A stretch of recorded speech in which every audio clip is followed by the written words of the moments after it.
দীর্ঘ সময় ধরে ট্রেন আসার অপেক্ষা করার পর অবশেষে বুঝতে পারলাম যে ট্রেনের জন্য আমি অপেক্ষায় বসে আছি সেটি আমি স্টেশনে পৌঁছানোর আগেই তার গন্তব্যের দিকে পাড়ি জমিয়েছে।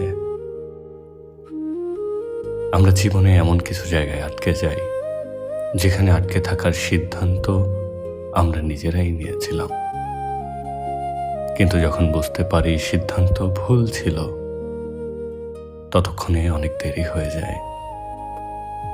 এভাবেই জীবনের গতিপথে পিছিয়ে যায় একটা মানুষ। চলার পথে একটা ভুল সিদ্ধান্ত আমাদেরকে কতটা পিছিয়ে দিতে পারে তা আমরা বুঝতেই পারি না। আর যখন বুঝতে পারি, চারপাশে তাকিয়ে দেখি আশেপাশে কেউ নেই, সবাই অনেক সামনে এগিয়ে গেছে।